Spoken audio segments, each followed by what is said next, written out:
Press the bell icon on the YouTube app and never miss another update. Well, in India this hour, those trends from the early vote count are revealing that the country's ruling Bharatiya Janata Party is slightly ahead in those assembly elections. This have been taking place in the western state of Gujarat. Now, the BJP lead with 100 seats in the 182-member assembly. A combined opposition led by the Congress Party is trailing now by some 19 seats. In order to rule, any party needs to win at least 92 seats. Now, the full results will be emerging in the course of today. But let's take you back to August. As you recall, the BJP enjoyed then a 30 percentage point lead over Congress.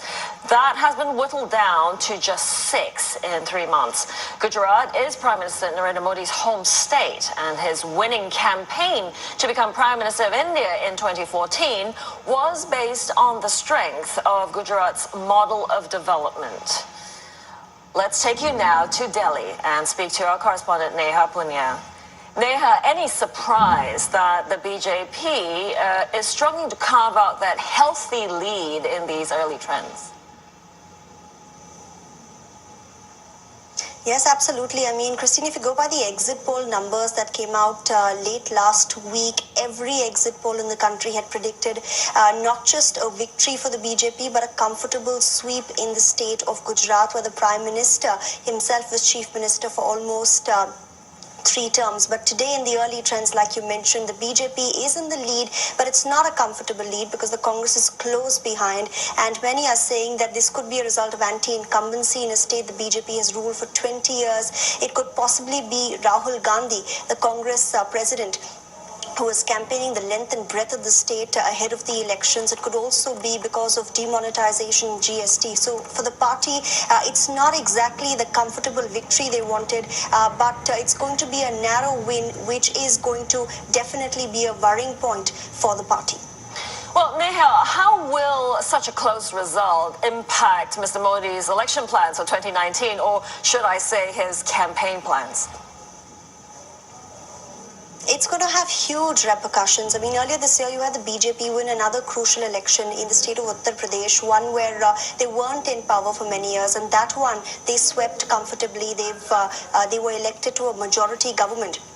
Similar results were expected in Gujarat, a state where Prime Minister Modi hails from, where he was Chief Minister. It was a matter of pride. If his party cannot win this election with a comfortable majority, it will prompt a rethink within the BJP. Did demonetization not have the impact the government wanted? Our traders and the business community, are they still upset with the results of GST, how it was implemented? Has the economic slowdown really hit the BJP's popularity in their own states? So all of these factors will definitely give Prime Minister Modi a pause for a think, and will have to ensure that they change their strategy for the 2019 elections. Well, there never was a dull political campaign, was there, in India, Neha? We are certainly going to be watching this one. Many thanks for that live report in Delhi.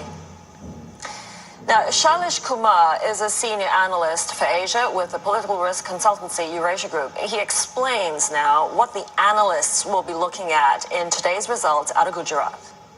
Prime Minister Modi led the state for nearly 13 years. But the real question comes down to, is the party going to win more seats than what they secured in 2012, which is 115 or less?